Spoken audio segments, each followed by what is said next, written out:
October 25, 1944. The Philippine Sea, off Samar. The naval war in the Pacific had been a long, brutal calculation of industrial might and strategic attrition, a war of machines and logistics. Yet, on this desperate morning, during the colossal Battle of Leyte Gulf, the rules of naval engagement were catastrophically rewritten, fundamentally changing the dynamics of fear and defense. The small, vulnerable task force known as Taffy 3, consisting of barely a handful of U.S. Navy escort carriers and destroyers, was locked in a seemingly impossible battle against the heavy battleships and cruisers of the Imperial Japanese Center Force. The Americans were surviving through sheer audacity and the heroic deployment of smoke and torpedoes. Just when the Japanese surface fleet began to withdraw, exhausted and confused, a new, more horrifying threat materialized from the clouds. At 10:51 a.m., a Mitsubishi Zero, piloted by Lieutenant Yukio Seiki, dove in a deliberate, screaming trajectory toward the deck of the escort carrier USS St. Lo. This was no ordinary attack. The plane was not aiming to release a bomb or torpedo, but to become the weapon itself. Loaded with a heavy, strapped-on bomb and fueled for a one-way trip, the aircraft slammed into the flight deck, triggering a cataclysmic explosion that vaporized the plane and its pilot, tore through the carrier's hangar deck, and initiated a chain reaction of fuel and ordnance fires. Within 30 minutes, the St. Lo rolled over and sank, becoming the first major warship ever sunk by a suicide aerial attack.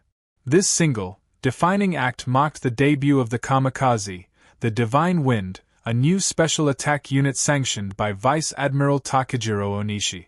It signaled Japan's desperate and final pivot from conventional warfare to a doctrine of organized, asymmetric terror. The introduction of the Kamikaze meant that the pilots were not merely expendable resources. They were, by design, the ultimate weapon delivery system, possessing an unprecedented combination of precision, speed, and devastating finality. For Allied sailors, the equation of warfare suddenly included a terrifying new variable: the realization that the enemy pilot was willing, even eager, to die to ensure the success of the attack. This psychological weapon proved as powerful as the bomb load it carried. The decision to institutionalize suicide tactics did not arise from a singular moment of madness, but rather from a chillingly rational calculus of terminal strategic failure. By late 1944, the Imperial Japanese Navy, IJN, was facing not just defeat, but extinction. The cascade of losses following the Battle of Midway, 1942, the Fiz-Solomons Campaign, and particularly the decisive Marianas Turkey Shoot, June 1944, had stripped Japan of its two most vital and irreplaceable resources: experienced carrier pilots and the fleet carriers required to project air power. The industrial reality was brutally simple. The United States was outproducing Japan in aircraft by a factor of over 10 to 1. While Japanese factories could still produce airframes, they could no longer train pilots fast enough, or to a high enough standard, to counter the sophisticated American air groups. The tipping point was the Battle of Leyte Gulf in October 1944. The strategic necessity of holding the Philippines, the last effective barrier to the Japanese home islands and the indispensable source of oil and raw materials, demanded a massive commitment. Yet, the Japanese fleet, starved of air cover, was being annihilated piece by piece. The IJN's best fighter, the Zero, piloted by barely trained recruits, was now cannon fodder against the superior P-38 Lightnings and F-6F Hellcats, which were often flown by veterans with hundreds of hours of combat experience. This operational catastrophe confirmed the impossibility of continuing the war using conventional air tactics. It was in the face of this absolute operational collapse that Vice Admiral Takejiro Onishi, commander of the 1st Air Fleet, arrived at Mabalacat Airfield near Clark Field in the Philippines on October 19, 1944. Onishi was an air combat veteran and a realist. He looked at his ragtag collection of obsolete aircraft and inexperienced flyers and concluded that conventional air attacks, where planes attempted to bomb and return, had a near-zero probability of hitting and sinking a major American warship, given the overwhelming concentration of anti-aircraft fire. His solution was formalized that evening: the creation of the Special Attack Unit, Tokubetsu Kogekutai. Onishi's logic was purely utilitarian. By guaranteeing a one-way trip, every pilot, even a poorly trained one, could become a guaranteed weapon. The success rate of a conventional bomb run against a carrier was often less than 4%. Onishi calculated that a dedicated suicide attack could raise the hit probability to 80% or higher. The pilot became the guidance system, guaranteeing that the mass of the aircraft, bomb, and fuel would strike a critical point on the target. This transformation of the pilot into a component of the ordnance represented the definitive, desperate shift from a war of attrition to a doctrine of sacrificial terror, born from the collapse of Japan's strategic war machine. The decision to utilize aircraft as guided, disposable kinetic weapons required a direct and brutal interface between strategy and mechanics. The engineering modifications applied to aircraft designated for Tokkotai duty were not about improving flight performance, they were about optimizing destructive potential and ensuring terminal velocity. The aircraft were stripped down with cold, utilitarian efficiency, transforming standard fighters and dive bombers into single-use, specialized missiles. The first step in transforming a manned aircraft into an effective suicide weapon was a radical process of weight reduction. Every non-essential component was ruthlessly removed to increase speed, altitude ceiling, and payload capacity. Since the plane's purpose was to strike the target directly, air-to-air combat was irrelevant. Consequently, the aircraft's machine guns and cannons were often removed, along with their complex feed mechanisms and heavy ammunition storage. Similarly, heavy armor plating designed to protect the pilot and vital engine components was ripped out. The pilot, now considered part of the ordnance, no longer needed protection. Furthermore, complex radio and navigation equipment, necessary for return journeys and complex coordination, was simplified or removed entirely, leaving only basic signaling gear for the final moments of the attack. This extensive weight reduction allowed for the essential modification, replacing the standard single bomb with a massively increased explosive charge, often a single, heavy warhead or multiple high-explosive bombs strapped directly to the belly. The typical payload was increased significantly, sometimes carrying as much as 250 kilograms, 550 pounds, more than the original design intended. This ensured that the kinetic energy of the impact, combined with the ignition of the plane's full fuel load, would guarantee catastrophic structural failure upon hitting an Allied warship. The bomb was often specially fixed to the airframe, sometimes with wooden crutches or reinforced shackles, to ensure it remained attached through high-G maneuvers until the point of impact, guaranteeing the entire destructive mass was delivered to the target. The operational requirements of the Kamikaze mission dictated a crucial change in fuel management. Since the aircraft only needed enough fuel to reach the target, and not return, the internal fuel tanks were meticulously calculated for a one-way range. However, in many cases, rather than reducing capacity, the fuel tanks were intentionally overfilled beyond conventional safety limits. This excess fuel served a critical secondary purpose. It acted as an improvised incendiary weapon. Upon impact, the full contents of the tanks would vaporize and ignite, contributing significantly to the fire and smoke damage necessary to knock a carrier or battleship out of action. The full fuel load thus became a deadly part of the warhead, adding a secondary layer of fire destruction to the primary kinetic impact.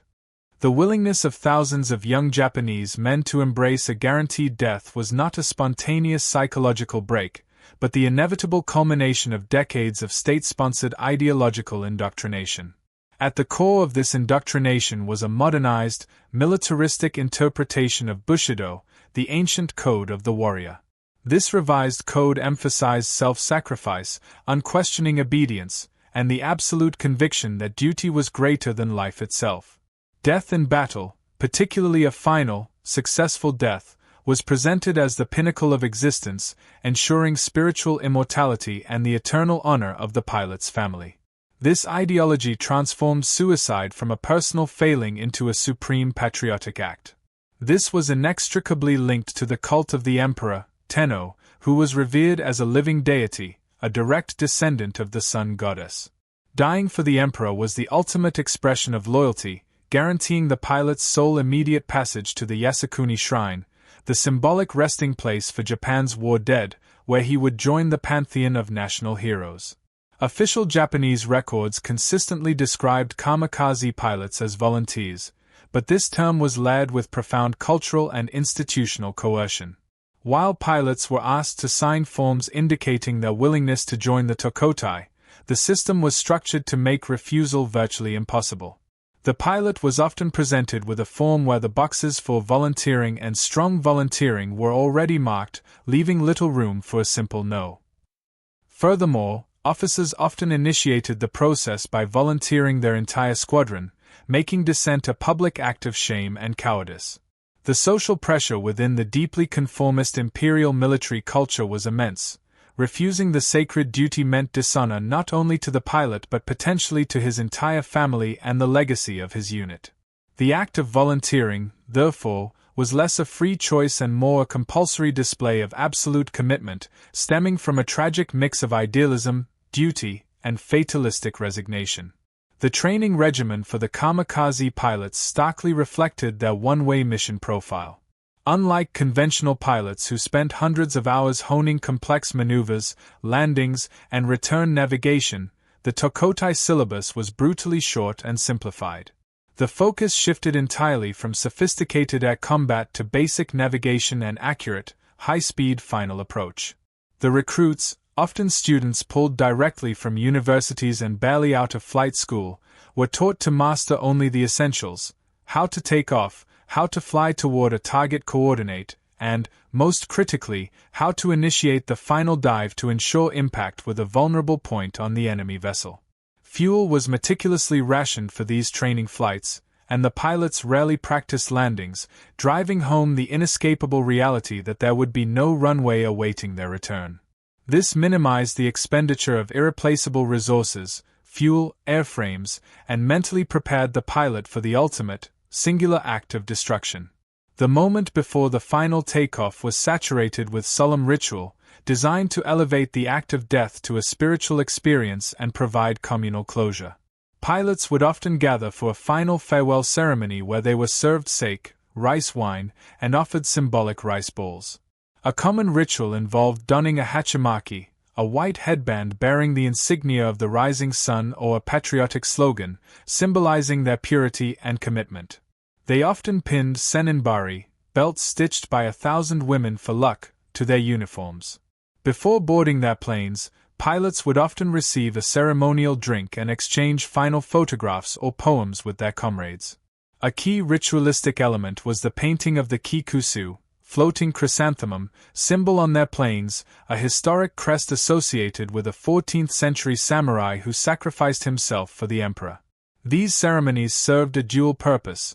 They reinforced the pilot's dedication and provided the final, public validation of their heroic sacrifice to their comrades and to history. The kamikaze tactic was governed by strict operational protocols designed to maximize the chance of a successful hit, even at the cost of every plane and pilot.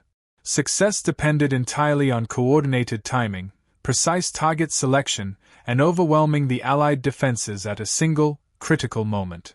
Kamikaze units were not randomly assigned but were formally organized into Special Attack Corps, Tokubetsu Kogekitai. These corps were often named with patriotic or romantic symbolism, such as the Shikishima, poetic name for Japan, Asahi, morning sun, or Kikusu, floating chrysanthemum, associated with ultimate loyalty. These names were intended to inspire pilots and reinforce the spiritual nature of their mission, masking the brutality of the act. A typical attack force consisted of a main kamikaze strike group, supported by a smaller number of conventional escort fighters, usually Zeros or Oscars. The primary role of the escorts was not to engage enemy fighters in a dogfight, but solely to suppress anti-aircraft fire and distract the radar operators long enough for the attack planes to begin their final descent, ensuring the kamikaze aircraft made it to the point of no return. The pilots were given explicit, high-value targets. Aircraft carriers were the overwhelming priority, recognized as the heart of the U.S. Navy's power projection. Hitting a carrier's flight deck, elevators, or hangar deck could immobilize the vessel and spark catastrophic internal fires. The second priority was heavy logistical ships, particularly oilers and troop transports. Pilots were instructed to approach their target by diving from high altitude, often 20,000 feet, 6,000 meters, or more, to build up immense terminal velocity. This high-speed dive drastically reduced the time the Allied gunners had to acquire, track, and destroy the aircraft, allowing the pilot to make last-second, course-correcting maneuvers before impact. The preferred point of contact was the base of the control tower, the island, the most sensitive and vital command center. Successfully penetrating the layered Allied defense, known as the fighter barrier, required cunning and timing. Attack groups often utilized cloud cover and twilight hours, dawn or dusk, to mask their approach and confuse radar operators. They frequently broke into smaller groups and approached from multiple directions, simultaneous cross-attacks, to split the defensive focus of the Combat Air Patrol, CAP. Crucially, the kamikaze pilots were instructed to fly extremely low to the water, known as hedgehopping, once they neared the fleet perimeter to avoid initial radar detection. Once detected, they would quickly gain altitude for the final dive. The chaos created by the escort fighters and the sheer volume of simultaneous attacks were designed to saturate the defenses, ensuring at least one plane broke through to deliver its devastating payload. The escort fighters performed their duty knowing they were enabling the death of their comrades. Their mission ended once the kamikaze planes began their final dive, at which point the escorts would disengage or attempt to engage the defending CAP, Combat Air Patrol, that were trying to intercept the suicide planes. For the kamikaze pilot, the final moments often involved a calculated deception. If intercepted, the pilot might try to fly alongside Allied planes, mimicking a damaged friendly aircraft, only to peel off and begin the final dive when close to the target. The high rate of speed achieved during the terminal dive often made the aircraft look like nothing more than a blurred streak, making a successful hit a matter of sheer luck and determined piloting. By late 1944, Japanese desperation had transcended the simple modification of existing aircraft. Recognizing the growing difficulty Zeros and dive bombers had in penetrating the dense Allied anti-aircraft fire, they created a machine explicitly designed for the kamikaze mission, a purpose-built, high-speed, rocket-powered flying bomb known as the Yokosuka MXY-7 Ohka, Cherry Blossom. The Ohka represented the ultimate, non-return weapon, eliminating almost all conventional aspects of a manned aircraft. The Ohka was less an aircraft and more a manned cruise missile. Its fundamental design was brutally minimalist, a tiny fuselage, clipped wings, and an extremely heavy nose section housing a massive 2,600 pounds warhead of high explosive. The pilot sat in a cramped, unarmored cockpit with minimal controls.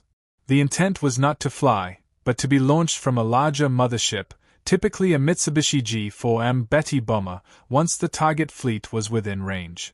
The pilot's only job was to steer the missile to the final trajectory after launch. The concept was a direct concession to the reality that conventional human guidance was needed to overcome complex targeting, but that the pilot's life held zero value beyond the moment of impact. The Ohka's operational designation was Baka, a cruel but telling nickname used by Allied sailors, meaning fool or idiot. What made the Ohka uniquely terrifying was its power source, 3 or 4 solid-fuel rocket engines housed in its tail. Once released from the bomber and aimed at the target, the pilot ignited these rockets. The resulting thrust gave the Ohka an unparalleled burst of speed, accelerating it to velocities that often exceeded over 700 miles per hour in its terminal dive. At this extreme velocity, the weapon was virtually unstoppable. It was almost impossible for Allied gunners to track the rapidly closing object, and conventional anti-aircraft shells lacked the reaction time to intercept it effectively. The Ohka's speed translated its massive warhead into a kinetic energy weapon capable of punching through even the heavy armor of a battleship, causing devastating internal structural damage before the warhead even detonated.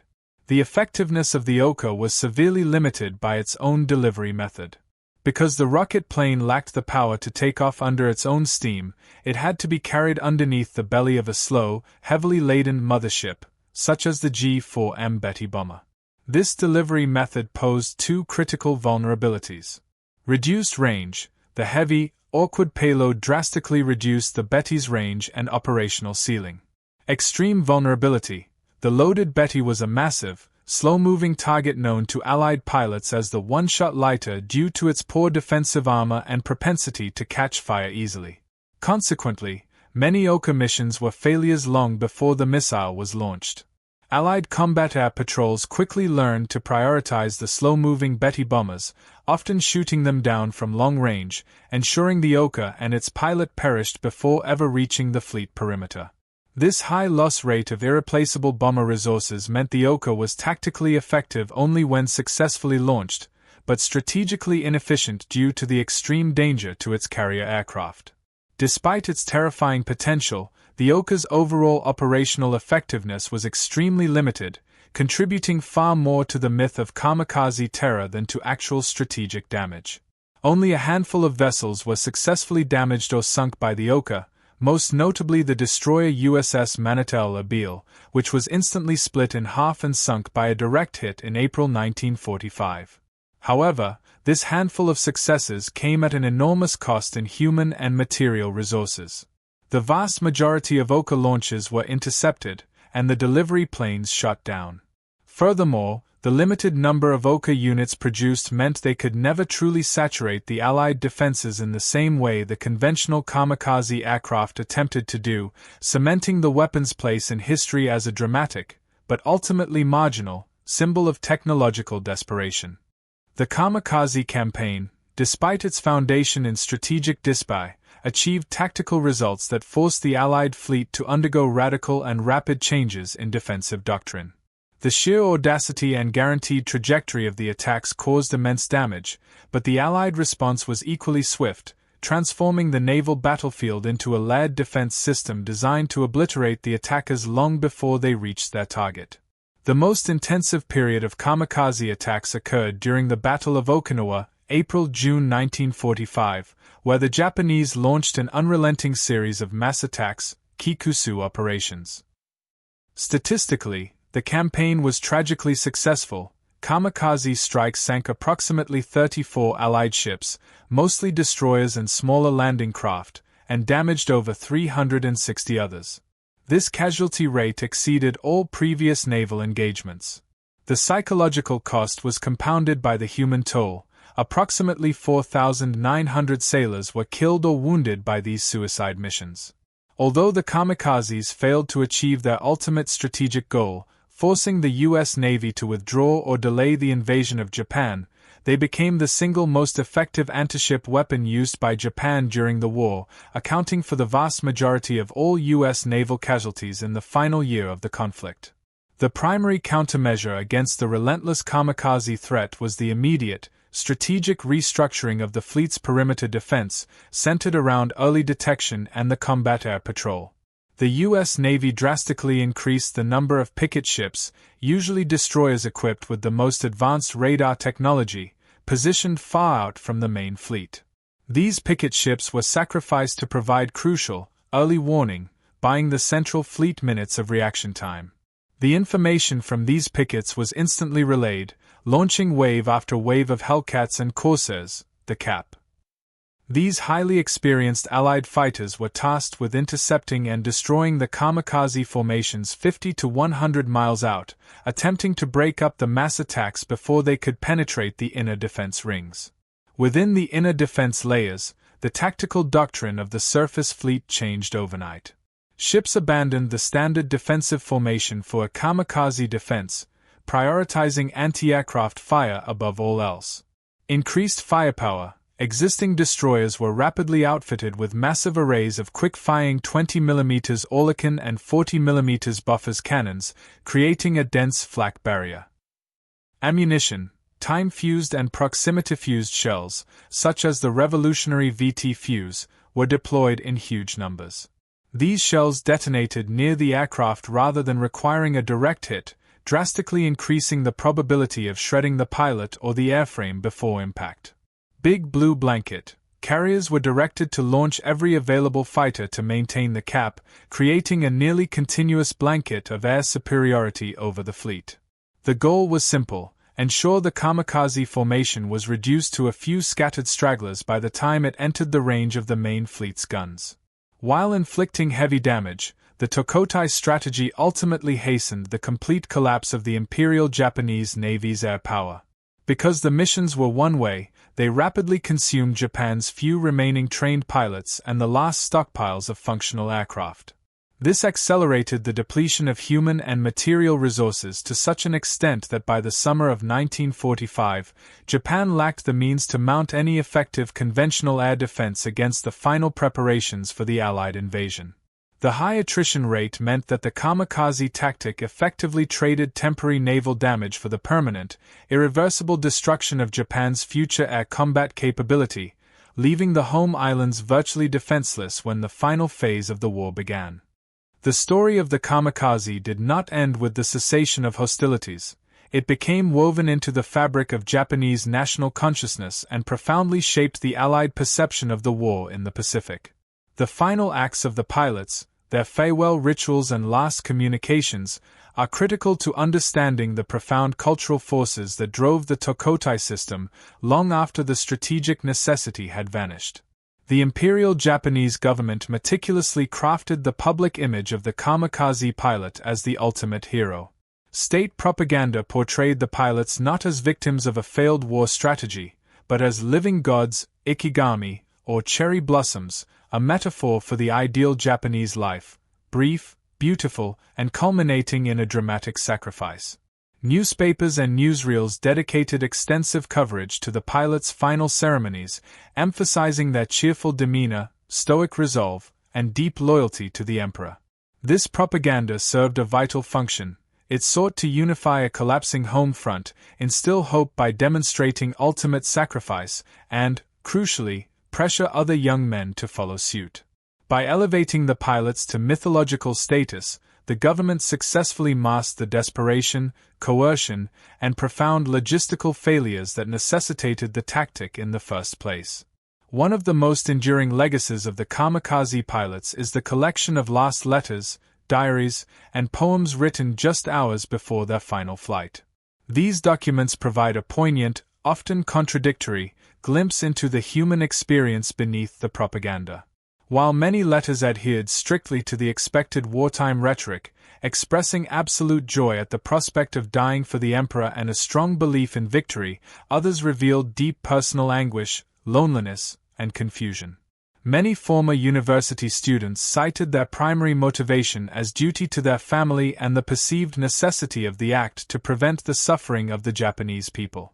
The tone often shifted between formalized warrior stoicism and the heartbroken yearning of a young man forced to leave life, family, and educational pursuits far too soon, cementing the reality of their youth and the tragic nature of their conscription. The decision to join a Tokkotai unit was rarely an isolated personal choice. It was heavily influenced by the rigid structure of Japanese society. The pilot who volunteered brought unfading honor to his family, securing their place in the collective national memory and insulating them from the shame associated with Japan's inevitable defeat. Conversely, the act of refusing to volunteer was viewed as an unforgivable stain on the family's name, carrying lifelong social consequences. This immense social pressure, often exerted subtly by peers, superiors, and even community leaders, functioned as a powerful recruitment tool, perhaps even more effective than direct military command. Families who lost sons in kamikaze attacks were often treated with high respect and afforded special privileges, reinforcing the notion that sacrifice was the highest form of civic virtue. In the post-war era, the kamikaze phenomenon has been the subject of continuous debate, reflecting Japan's complex relationship with its wartime history. In contemporary Japan, the pilots are often remembered less as fanatical warriors and more as tragic figures, victims of a desperate and misguided military regime. Memorials and museums, such as the Peace Museum for Kamikaze Pilots in Kairan, focus on the pilots' youth, their letters, and the coercive circumstances of their service, emphasizing the human cost of totalitarianism. Internationally, the tactic remains a stark symbol of military extremism and the collapse of conventional strategic thought. It serves as an enduring historical marker of the extreme lengths to which a nation will go when facing total strategic annihilation, forever marking the Tokkotai as one of the most psychologically and strategically unique tactics of the Second World War.